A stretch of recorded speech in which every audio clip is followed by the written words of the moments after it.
Viewer discretion. Why? Ow, my ears. Ow, my fucking ears. Viewer discretion is advised. The clown snugly tied the knots around the Gigolo's hands and began his audition.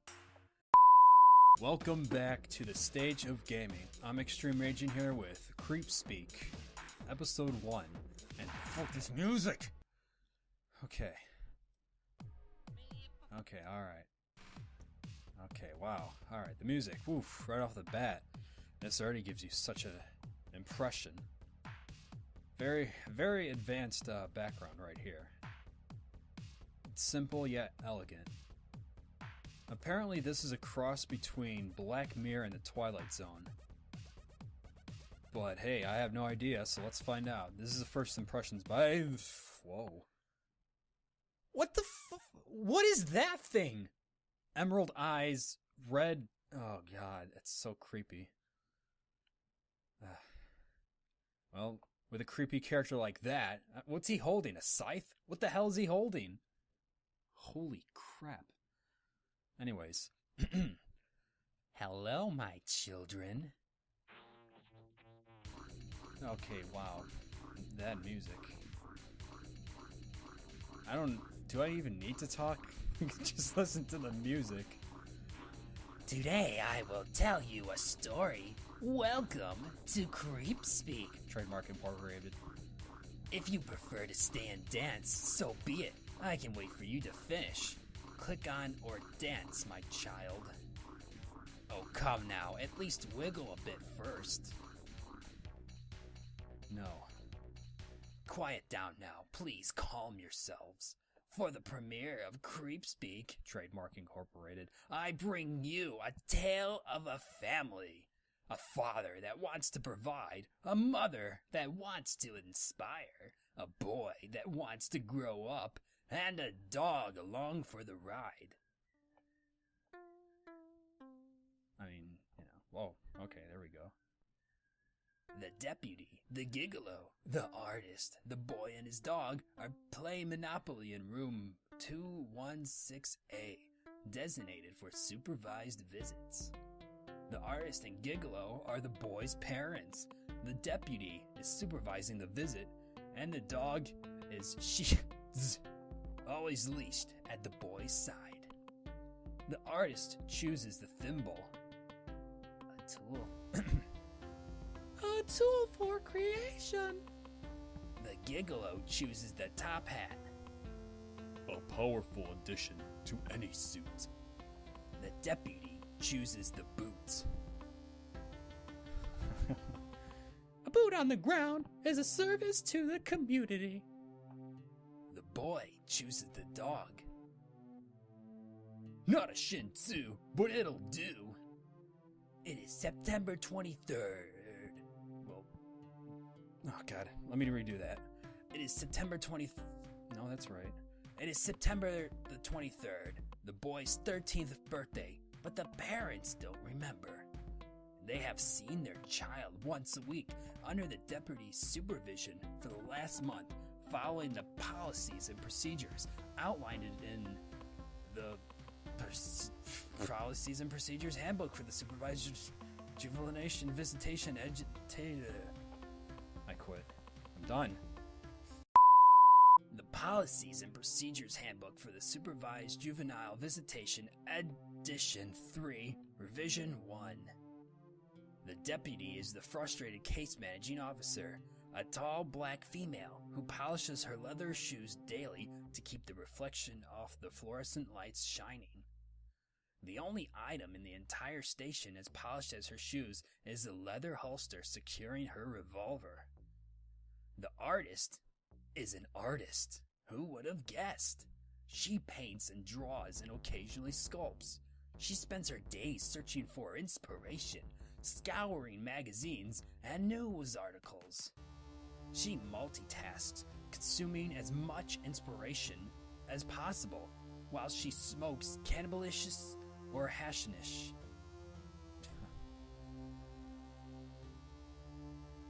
both Schedule 1 controlled substances. No, I'm just gonna use the narrator's voice for this part right here. I'm sorry. The deputy had adequate evidence she could and would have the artist convicted of juvenile endangerment, drug possession, and intent to distribute. The gigolo just wants to pay the bills. He hasn't been arrested under statute RS 34.2. Prostitution. Because of a series of legal loopholes and paperwork given to him by the sheriff, the deputy's superior. The deputy resents this fact, but she may not violate chain of command. As such, she may only file a complaint about the sheriff to the sheriff. The artist, inspired by the paradoxical loop, painted the chuckling chuck. What is that? I think it's upside down. And the giggling gigolo. What is that? The boy has been silent since the case opened. The deputy claims his silence is caused by neglect and abuse. This child will never be the same. The artist ponders. If it's a statement about our culture's obsession with communication, the gigolo doesn't care. I just want him to talk again. The boy has not spoken to any of them in the past month, but he talks to his dog every day. He doesn't understand. Oh, fuck, I already forgot the voice. Why can't I live with my parents? Monopoly was the gigolo's choice. He loves money. It's the only thing I understand. The deputy complied. It isn't proved under Section 36C, approved visitation activities. The artist always saw Monopoly as performance art on the evils of capitalism. She's ruthless when she plays. The boy thinks that they are playing Monopoly to avoid talking about the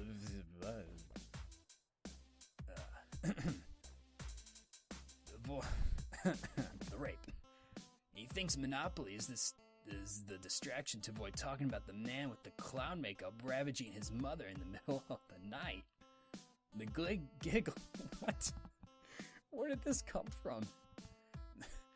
The gigolo would say, he is right, but doesn't know what the boy is or was thinking. The gigolo remembers the ropes around his wrists. He remembers being tied up in that chair placed near the edge of the bed. He remembers the clown makeup oozing onto the sheets. The boy wouldn't mind talking about the rape. He understands. People do bad. Oh god, I already forgot the voice. Why? People do bad things and people do good things. Everything evens out. If he didn't do it, it'd be like Monopoly without a banker, and that's just silly. Forgive and forget. The person holding back the conversation is the artist. She doesn't like discussing negative aspects of her personal life. Art is about the world's suffering, not my own. The deputy will sometimes discuss case details with the family, even if it goes against protocols. I know how rough it can be. The artist is the only player that actually understands all the rules. When she plays Monopoly, she is strict, much to the chagrin of the deputy. It's just a game. The gigolo always loses because he trusts his wife, even if it seems like she is cheating. Who has time to argue about Monopoly? A month ago, none of these people have played Monopoly together. A month ago, the artist had never been raped. She had role-played 69'd, 79'd, doggy-styled, angry pirated, tiger-lilied, and 133, but never raped. Months ago, the gigolo was freelance. He was self-employed and didn't use any pimping agencies. He offered his services at competitive and fair prices. primarily using Craigslist, which is how you do all your prostitution nowadays. And there's also certain sites out there that you can get blood tests just to prove you don't have herpes. Marketing is everything, and if you can avoid overhead costs, the office, the website, Advertising, the taxes, you can profit instantly. A trending fetish, a void in the marketplace, arose, so the gigolo took advantage. The fetish DNT was cuckoloding, popularized by the rap song I Want to Fuck Your Girlfriend While Watching, and the radio edited I Want to Love Your Girlfriend While You Watch. The artist was and is deeply offended by the change in meaning. The gigolo cuckoloded multiple clients, including the sheriff, earning a 500% increase in revenue. the next step is expansion and specialization. Oh God, what the hell? Do you have a cuckoo old the clown? Was the question that would take him to Park Palace and Boardwalk decked out with hotels. He found the cleanest cut gentleman of the night for his clown partner, so astonishingly parfait, he offered to let the clown audition with the artist a quick injection of inspiration, a gift. Fucking hell. The clown snugly tied the knots around the gigolo's hands and began his audition. The clown opened Pandora's box and he wouldn't let it shut. The artist shrieked like she does when she lands on free parking. The gigolo loved seeing the artist smile, but this wasn't just a smile. He'd made a mistake. He let emotions get in the way of business. Why can't I make her glow like this? He sat helpless. He sat as he cucklowed. The truth is, it wasn't a rape. It was a lie. It was all consensual, and the gigolo was angry. But he wasn't supposed to be angry.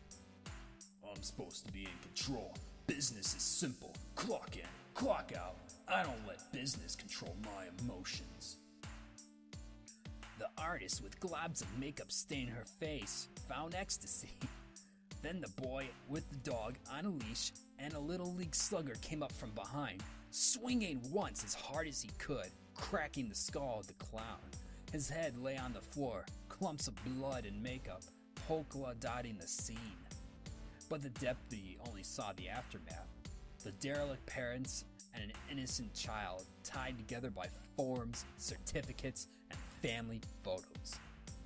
The deputy only heard the tear-jerking performance of the artist rechanting the tales of the boy as a knight, shining in the darkness, rescuing her from the hands of the evil clown from the land of circuses.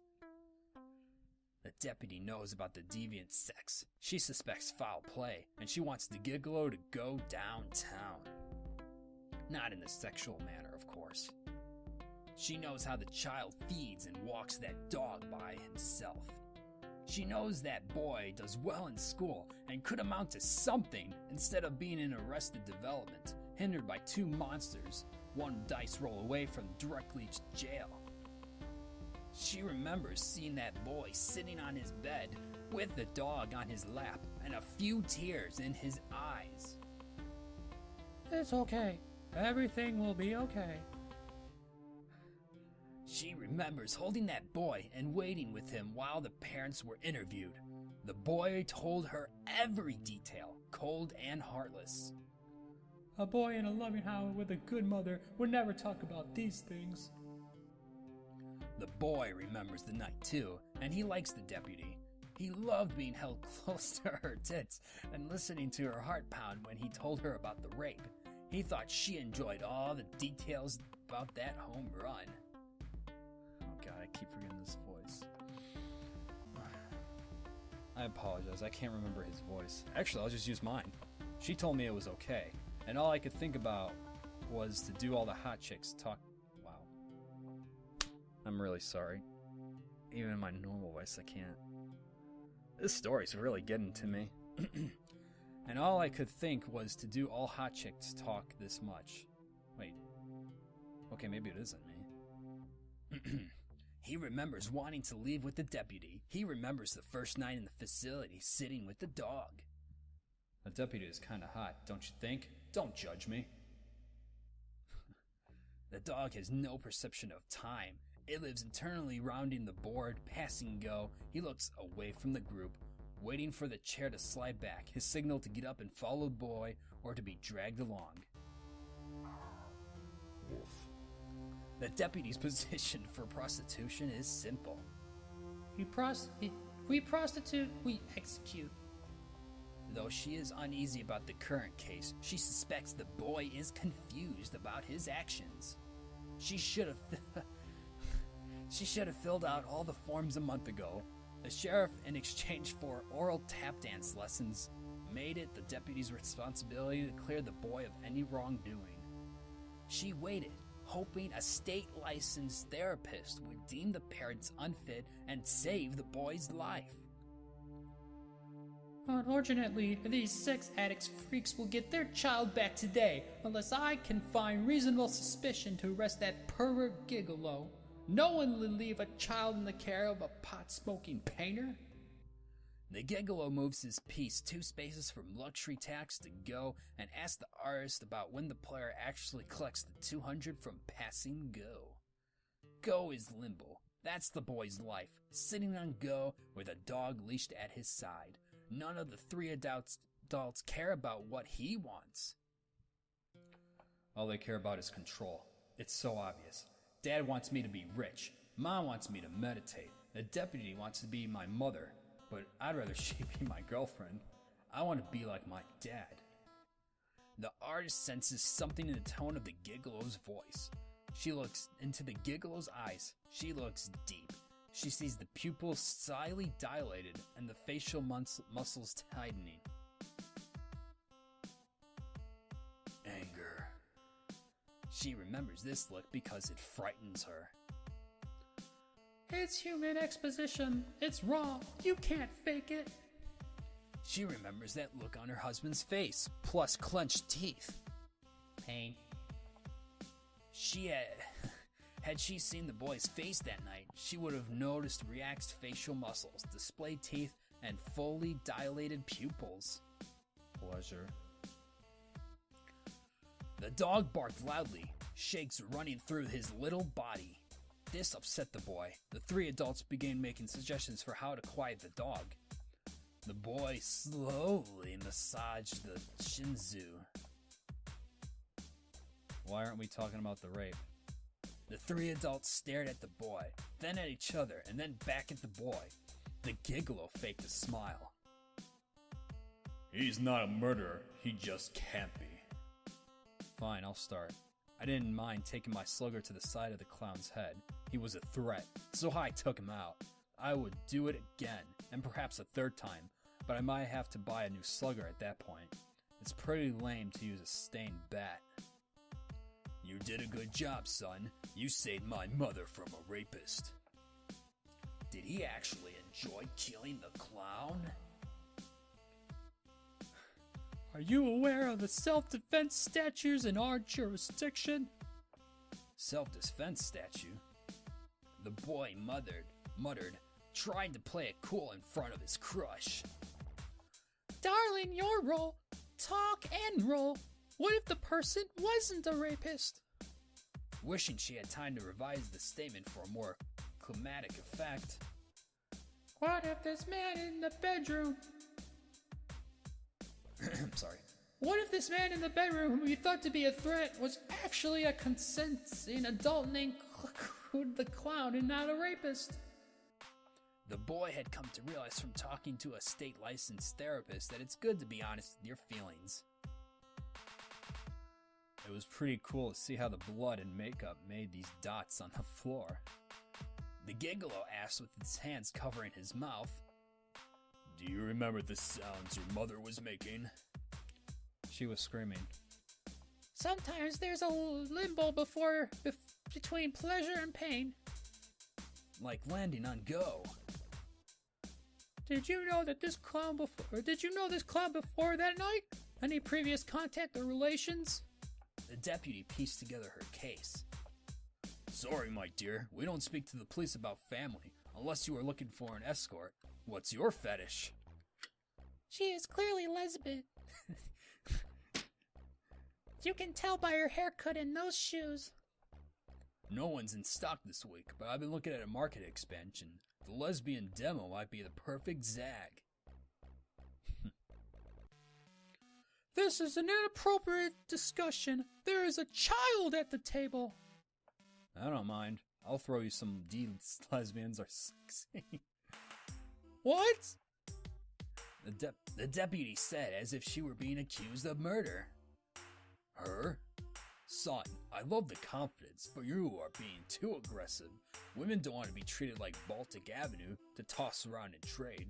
Give them Kentucky Avenue treatment, then renege from there. That's why I love you. This man gets it. I don't need to control him like hotel construction schedules. You are... I can't do it. You are a child. The deputy shouted back, breaking policies and procedures simultaneously. Never disrespect the women with one-letter innuendos. Girl, sounds like you need to get laid. Am I right? The boy taps his feet with his. Her foot with his. The family giggles in unison, not realizing sometimes life isn't all fun and games. Sometimes even fun and games too far and awaken things in people that they shouldn't. The deputy notices a scuff on her shoes. You have the right to remain silent. She wraps the shackles around the gigolo's wrists, tightening them behind the chair. What in the hell do you think you are doing? The gigolo stands up and yells, his facial muscles tighten and frighten the artist. You are a filthy whore, disgusting gutter trash. You are going to jail. And how will the sheriff feel about this? Hoping his voice will be heard down the halls, hoping to frighten the deputy. The establishment is the enemy of the state. Wishing she had the chance to revise her nonsensical interjection, but then loving it all the more for its mistakes. The deputy feels powerful. She feels her job finally has meaning. She grabs the gigolo's bicep and forces him down into the chair. She feels the strongest urge to lick her lip. It's his role, deputy. Uncuff him. This game is extremely important. She sees the first bead of sweat, the flaring nostrils, the pupils, the slight tongue lick of the lip. The deputy is aroused and slowly reaching for her revolver. The artist said, "Stop!" but knew the dice were already in motion. Sexually and perversional are her greatest inspirations. Arousal premates through her art, flowing like rainbow-colored monies. She dives over the table at the deputy, knocking over the board and the boy. The deputy keeps reaching past her revolver, in between the gigolo's legs. The boy watches helpless. He feels the sensation of becoming a clucklo. Why do they keep saying that? I don't understand why anyone would pay to feel like this. He watches his soon-to-be friend with benefits hook up with his father and mother, a menage a trois. He watches the deputy's tongue tornado the gigolo's face. He stands erect. He sees his mother massage the gigolo's head. The dog stands up to avoid being dragged. The gigolo sees his son coming for the revolver, but is paralyzed in pleasure. The boy snags the revolver and points it to the deputy. His body is stiff, and arms extended. He cocks back the hammer. If I can't have you, that doesn't mean you can rape my dad. He pulls the trigger, striking the deputy in the temple. The deputy's body falls to the ground at the feet of the artist. The artist searches her inspiration banks for something, some story that justifies murdering a police officer. She imagines the guards rounding the corner, taking her boy again. The decaying deputy. She was trying to kill us. We all saw her reaching for her revolver, and you saved us again, darling. The clown wasn't raping her. It was consensual. The gigolo cried out. His sobs felt like a bursting pimple. He wasn't a rapist. If he wasn't a rapist, does that mean I killed an innocent man? The artist slowly backs away from the gigolo. The boy stared into his father's eye, searching for any hint of a lie. The boy knows he is different from the gigolo and the artist, but he's not sure why. The boy holds the dog tight. He wonders if the clown ever had a dog, or a mother, or a father. He wonders if the deputy knew how much he loved her, and how sometimes you have to destroy the things you love. He thinks he could explain it all, if someone would just listen. And that boy today is me! The fuck are you talking about? You don't look anything like him. And you got that weird stick/scythe thing. No. You're bald, too. I don't think the kid was bald. Get out of here. Oh.